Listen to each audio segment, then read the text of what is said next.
Chapter 7. The Opening of the Third Eye. My birthday came, and during that day I was at liberty, free from lessons, free from services. The Lama Mingyardondup said in the early morning, "Have an amusing day, Lobsang. We are coming to see you at dusk." It was very pleasant laying on my back, lazing in the sunlight. Slightly below me I could see the Patala with its roofs agleam. Behind me the blue waters of the Norbulinga, or Jewel Park, made me wish that I could take a skin boat and drift along. South I could watch a group of traders crossing the Ki-Chu ferry. The day passed too quickly. With the death of the day, the evening was born, and I went to the little room where I was to stay.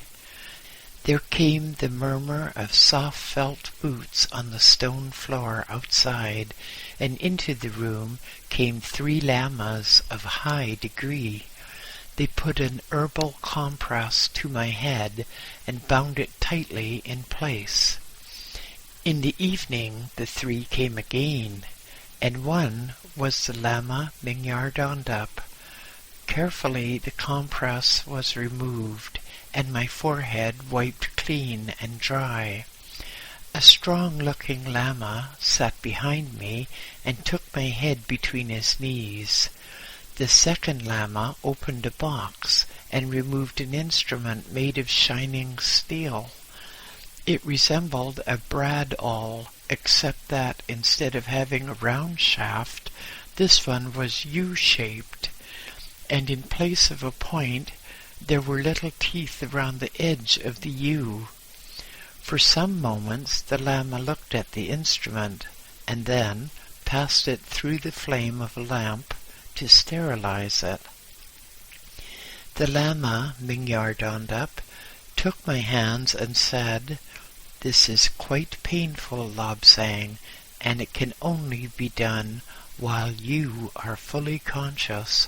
It will not take very long, so try to keep as still as you can." I could see various instruments laid out and a collection of herbal lotions, and I thought to myself, "Well, Lobsang, my boy, they will finish you one way or another, and there is nothing you can do about it except keep quiet." The Lama with the instrument looked round to the others and said, "All ready? Let us start now. The sun has just set." He pressed the instrument to the center of my forehead and rotated the handle. For a moment there was a sensation as if someone was pricking me with thorns. To me it seemed that time stood still. There was no particular pain as it penetrated the skin and flesh, but there was a little jolt as the end hit the bone. He applied more pressure, rocking the instrument slightly so that the little teeth would fret through the frontal bone. The pain was not sharp at all, just a pressure and a dull ache. I did not move, with the Lama Mingyardondup looking on. I would rather have died than make a move or outcry. He had faith in me, as I in him, and I knew that what he did or said was right. He was watching most closely, with a little pucker of muscles in tension at the corners of his mouth. Suddenly there was a little scrunch, and the instrument penetrated the bone. Instantly its motion was arrested by the very alert operator. He held the handle of the instrument firmly, while the Lama Mingyardondup passed him a very hard, very clean sliver of wood, which had been treated by fire and herbs to make it as hard as steel. This sliver was inserted in the U of the instrument and slid down so that it just entered the hole in my head.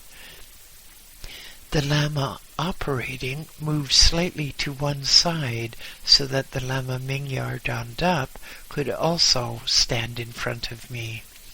Then, at a nod from the latter, the operator, with infinite caution, slid the sliver farther and farther.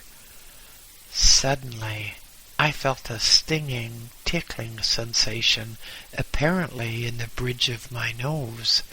It subsided, and I became aware of subtle scents which I could not identify. That too passed away, and was replaced by a feeling as if I was pushing or being pushed against a resilient veil. Suddenly there was a blinding flash, and at that instant the Lama Mingyar Dondap said, "Stop!" For a moment the pain was intense, like a searing white flame. It diminished, died, and was replaced by spirals of color and globules of incandescent smoke. The metal instrument was carefully removed. The sliver of wood remained.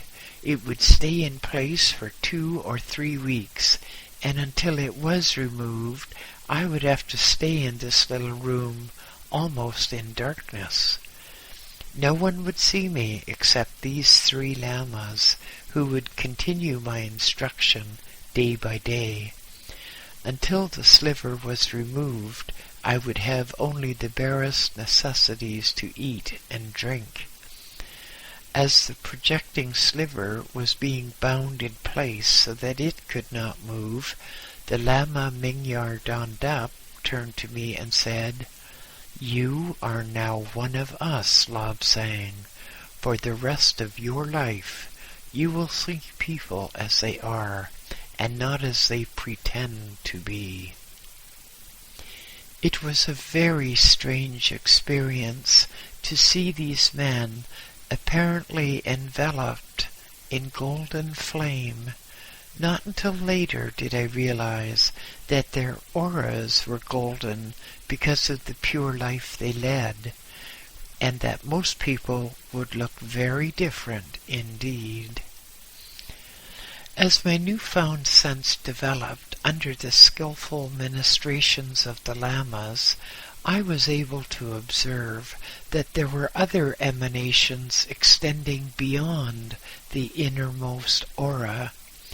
In time, I was able to determine the state of a person's health by the color and intensity of the aura. I was also able to know when they were speaking the truth, or otherwise, by the way the colors fluctuated. But it was not only the human body which was the subject of my clairvoyance. I was given a crystal which I still have, and in its use I had much practice. There is nothing at all magical in crystals. They are merely instruments. Just as a microscope or telescope can bring normally invisible objects into view by using natural laws, so can a gazing crystal. It merely serves as a focus for the third eye, with which one can penetrate any person's subconscious and retain the memory of facts gleaned. The crystal must be suited to the individual user. Some persons work best with the rock crystals, others prefer a ball of glass, yet others use a bowl of water or a pure black disc. No matter what they use, the principles involved are the same. For the first week, the room was kept in almost complete darkness. The following week, just a glimmer of light was admitted, the amount increasing as the end of the week drew close. On the 17th day, the room was in full light, and the 3 lamas came together to remove the sliver. It was very simple. The night before, my forehead had been painted with an herbal lotion. In the morning, the lamas came, and as before, one took my head between his knees. The operator took hold of the projecting end of the wood with an instrument. There was a sudden, sharp jerk, and that was all there was to it. The sliver was out. The lama, Mingyar Dondap, put a pad of herbs over the very small spot left, and showed me the sliver of wood. It had turned as black as ebony while in my head. The operator lama turned to a little brazier and placed the wood upon it together with some incense of various kinds. As the combined smoke wafted to the ceiling, so was the first stage of my initiation completed. That night I fell asleep with my head in a whirl. What would Sue look like now that I saw differently? Father, mother, how would they appear? But there was no answer to such questions yet. In the morning the lamas came again and examined me carefully. They said that I could now go out with the others, but told me that half my time would be spent with the lama Mingyar Dondap, who would teach me by intensive methods.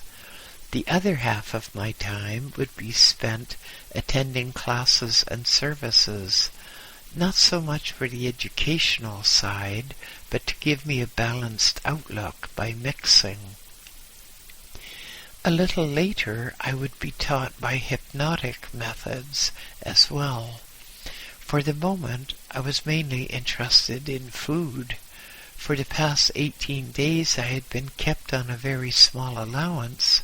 Now I intended to make up for it. Out of the door I hurried, intent only on that thought. Approaching me was a figure smothered in blue smoke, shot through with flecks of angry red. I uttered a squeak of alarm and dashed back into the room.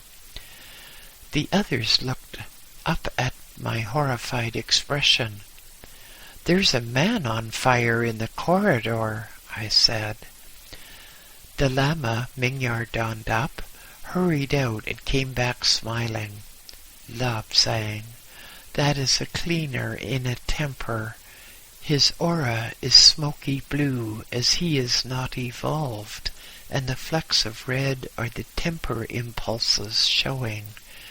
Now you can again go in search of that food you want so much." It was fascinating meeting the boys I knew so well, yet had not known at all. Now I could look at them and get the impression of their true thoughts, the genuine liking for me, the jealousy from some, and the indifference from others. It was not just a matter of seeing colors and knowing all. I had to be trained to understand what the colors meant. My guide and I sat in a secluded alcove where we could watch those who entered the main gates. The lama Mingyar Dondap would say, "The one coming, Lobsang, do you see that thread of color vibrating above his heart? That shade and vibration indicates that he has a pulmonary disease." Or perhaps at an approaching trader, "Look at this one, look at those shifting bands, those intermittent flecks. Our brother of business is thinking that he may be able to delude the stupid monks, Lobsang. He is remembering that he did so once before. To what petty meannesses men will stoop for money." As an aged monk approached, the lama said, "Watch this one carefully, Lobsang. Here is a truly holy man. but one who believes in the literal word-for-word accuracy of our scriptures. You observe those discolorations in the yellow of the nimbus? It indicates that he has not yet evolved far enough to reason for himself. So it went, day after day. Particularly with the sick, we used the power of the third eye. For those who were sick in the flesh or sick in the spirit, one evening the Lama said, "Later we shall show you how to shut the third eye at will, for you will not want to watch people's failings all the time. It would be an intolerable burden. For the moment, use it all the time as you do your physical eyes. Then we will train you to shut it and open it at will as you can the other eyes." Many years ago, according to our legends, all men and women could use the third eye. In those days, the gods walked upon the earth and mixed with men.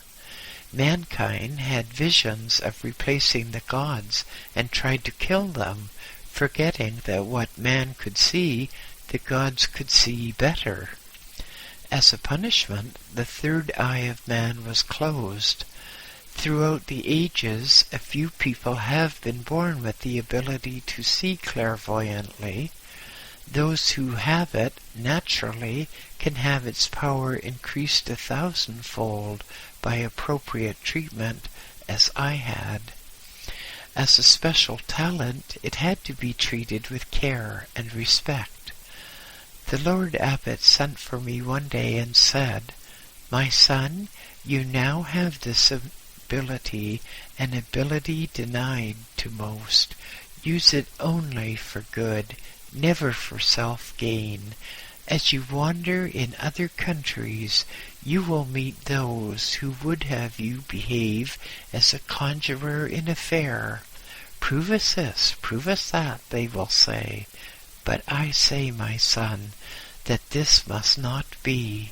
The talent is to enable you to help others, not to enrich yourself. Whatever you see by clairvoyance, and you will see much, do not disclose it if it will harm others or affect their path through life, for man must choose his own path. My son, tell him what you will, he will still go his own way. Help in sickness, in suffering, yes, but do not say that which may alter a man's path." The Lord Abbot was a very learned man, and was the physician who attended the Dalai Lama. Before concluding that interview, he told me that within a few days I was going to be sent for by the Dalai Lama, who wanted to see me. I was going to be a visitor at the Potala for a few weeks with the Lama Mingyar Dondap. End of Chapter 7.